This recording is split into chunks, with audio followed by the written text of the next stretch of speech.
Bismillahirrahmanirrahim. Assalamualaikum warahmatullahi wabarakatuh. Selamat pagi dan salam sejahtera untuk kita semua. Puji syukur kita panjatkan kehadirat Allah Subhanahu wa Ta'ala atas karunia dan ridhonya lah sehingga kita bisa bertemu dalam ruang Zoom meeting untuk memaparkan bagaimana praktikum industri benih ya yang dilakukan di Fakultas Pertanian Universitas Tadulako. Baik.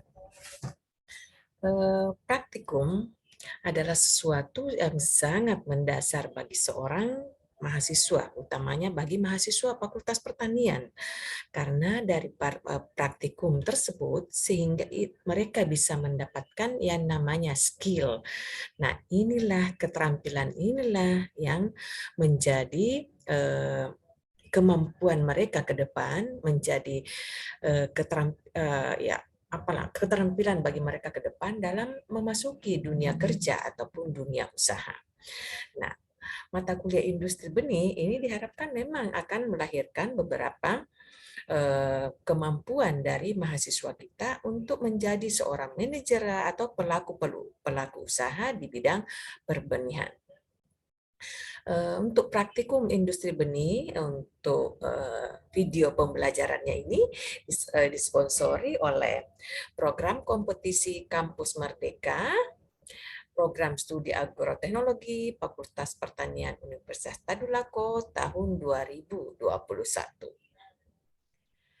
Dan juga karena mata kuliah ini diikuti oleh mahasiswa yang mengambil program MBKM, sehingga versinya nanti dalam pelaksanaannya juga ada dua macam, ada yang dilaksanakan oleh mahasiswa Fakultas Pertanian UNTAD dan ada yang dilaksanakan oleh mahasiswa kampus kampus Merdeka.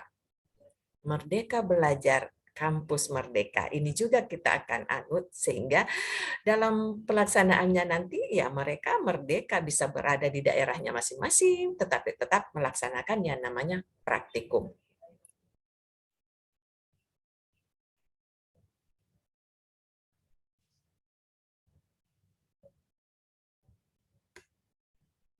Baik, bagaimana pelaksanaan praktikumnya itu kita buat dalam suatu bentuk panduan praktikum, ya. Walaupun ini hanya secara singkat karena memang ada kalau untuk hanya berupa tutorialnya ya, tetapi untuk pelaksanaannya nanti panduannya ada berupa buku. Baik, jadi pada saat melakukan praktikum untuk industri benih itu juga di lapangan, tetapi tidak melakukan tanam menanam. Ya, kita wajib mengunjungi ya beberapa industri ataupun UKM ataupun instansi UPTD ataupun wirausaha yang menggeluti bidang perbenihan. Kita sesuaikan saja. Bagi anak-anak mahasiswa program Merdeka Belajar Kampus Merdeka ya silahkan di daerahnya masing-masing. Tetapi bagi mahasiswa yang di Fakultas Pertanian ya mengambil tentunya di daerah Sulawesi Tengah. Terserah mau di mana. Mau di Kota Palu karena di sini ada 11 kabupaten ya. Yang terserah di mana mau mengambil data ya untuk melakukan praktikum ini. Jadi kita melakukan kunjungan ke lapangan yaitu ke instansi UKM, UPTD, wirausaha yang bergelut di bidang perbenihan. Kita menyesuaikan saja. Setelah itu fakultas Anda telah mendata duluan ya seperti Ibu katakan pada saat kontrak pembelajaran bahwa untuk praktikumnya kita akan mencari beberapa wirausaha di bidang perbenihan. Sehingga Anda sudah mulai mencari, kemudian pada saat pelaksanaan praktikumnya kita akan turun bersama-sama ya, bukan bersama-sama dengan Ibu, tetapi kalau yang di Palu memang kadang Ibu mendampingi. Tetapi bagi yang tentunya akan kita berikan saja, kita merekomendasikan memberikan surat ya untuk pengambilan data di mana Anda mau mengambil data tersebut ya.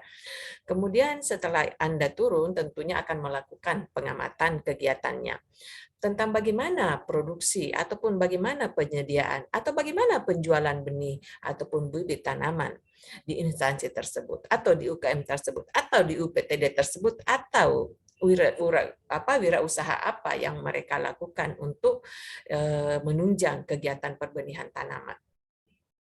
Setelah itu tentunya setelah Anda mengamati ya, melakukan survei apa ini tentunya Anda akan mewawancarai apakah itu kepala instansinya atau ketua UPTD-nya atau siapapun pelaksana ya kegiatan ataupun pelaksana dari usaha tersebut.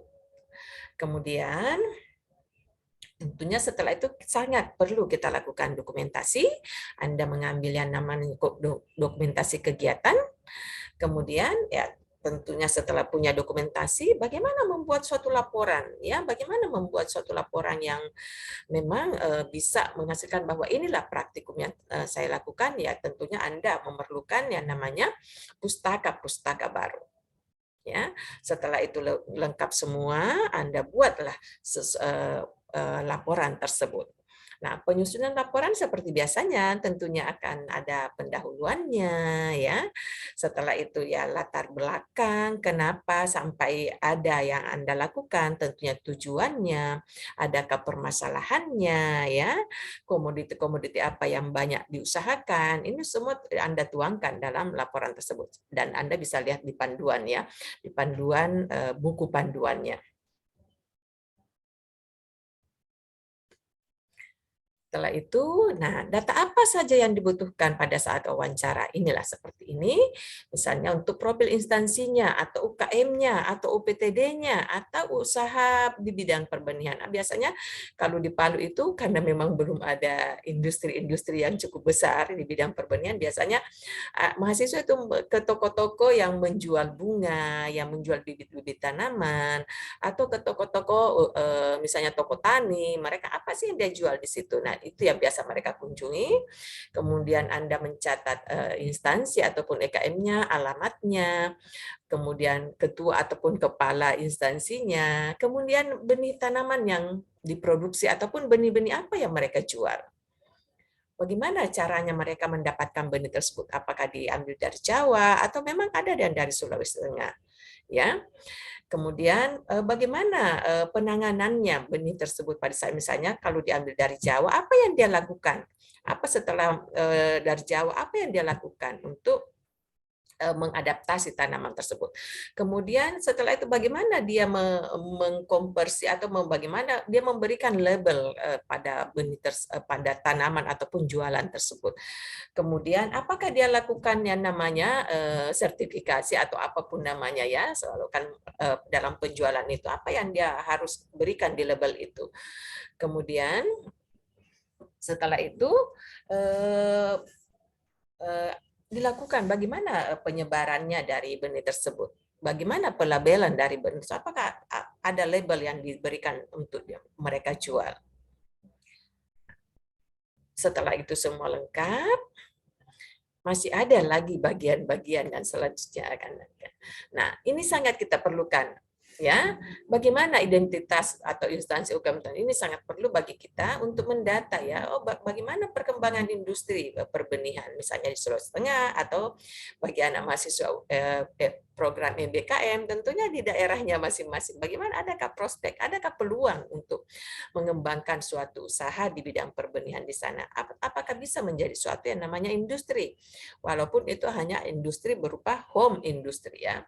Jadi masih perlu namanya nama lengkap, nama toko, gerak UKM, alamatnya seperti tadi. Kemudian berapa luas areal usahanya? Tahun mulai usahanya kapan? Pendidikan terakhirnya apa si pemilik usaha tersebut. Kemudian jumlah karyawannya berapa laki-laki, berapa perempuan, karena kita memang memerlukan yang namanya, oh kalau perempuan lebih banyak mengusaha di bidang ini, sedangkan yang laki-laki lebih banyak di usaha seperti ini. Setelah itu, tentunya apalagi yang kita masih data-data, banyak data yang kita butuhkan. berapa usianya si pemilik usaha tersebut, jumlah karyawannya berapa, tadi ada laki-laki perempuan, pendidikan karyawannya juga ini sangat penting. Bagaimana mendukung ya usaha tersebut, berapa modal awalnya ya, apakah perlu omset juga, biasanya menjadi rahasia ya, atau boleh kalau ini Anda silahkan tanya juga, omsetnya berapa dalam sehari atau per bulan ya, boleh seperti itu. Kemudian bidang usahanya, jenis bahan yang diusahakan, karena biasanya suatu itu tidak semua hanya bibit, tetapi dia mulai menjual pupuknya, menjual pestisidanya, ya apapun yang berhubungan dengan tanaman. Biasanya mereka sudah lengkapi dengan seperti itu. Jadi silakan Anda mencatat juga data-data tersebut. Kemudian, bahan atau alat yang dipasarkan berasal dari mana? Bagaimana prospek peluang usaha ke depannya? Nah, kendala apa yang dihadapi selama menggeluti usaha tersebut? Setelah itu, objek pemasarannya siapa? Dari mana semua? Jadi, ya tentunya ya melalui wawancara ya carilah bagaimana Andanya supaya bisa merayu ya si pemilik atau apa supaya Anda bisa mendapatkan data akurat. Objek pemasarannya siapa? Apakah itu hanya kantor-kantor atau pengusaha atau ibu rumah tangga atau siapa saja yang menjadi objek pemasaran dari usahanya. Nah, keuntungan yang diperoleh kalau rahasia, tapi siapa tahu mereka tetap bisa memberikan, yaitu misalnya kan omsetnya berapa ya. Pintar-pintar Anda lah sebagai seorang mahasiswa, bagaimana caranya Anda bisa mendapatkan data. Kemudian bagaimana rencana usaha ke depannya? Apakah anaknya akan yang melanjutkan atau siapa, ataukah apa yang akan dikembangkan ke depan? Nah, seperti itulah kegiatan-kegiatan yang akan Anda lakukan selama praktikum, untuk kegiatan praktikum industri benih ini. Jadi simple, dan Anda sebenarnya sudah bisa mulai mendata pada saat setelah kontrak kerjaan, tentunya sudah dibenarkan, oh saya akan melihat yang di sini, oh saya akan melihat yang di sini, ya sehingga dalam satu semester ini bisa kita dapatkan suatu kesimpulan ya untuk di daerah ini, oh ada rupanya seperti ini, misalnya oh Kota Palu ternyata ada yang seperti ini, kalau di daerah Anda ada seperti ini, karena pada akhirnya semua Anda semua tentunya akan memaparkan apa yang telah Anda dapatkan, praktikum Anda ya. Anda dan ini bukan per kelompok tetapi praktikum perorangan. Jadi silahkan setelah itu Anda membuat slide ya, maksimal 10 slide dan Anda paparkan di depan teman-teman kalian. Cukup banyak, jadi kalau 10 menit satu orang ya dipaparkan ya, paling dalam dua kali pertemuan itu bisa selesai ya, seperti itu ya Ananda semua dalam hal pelaksanaan praktikum industri benih. Mudah-mudahan semua bisa berjalan lancar dan kita bisa mendapatkan suatu data yang betul-betul valid untuk pengembangan industri benih ke depan. Oke, terima kasih dan sukses untuk kita semua. Wabillahi taufik walhidayah. Assalamualaikum warahmatullahi wabarakatuh.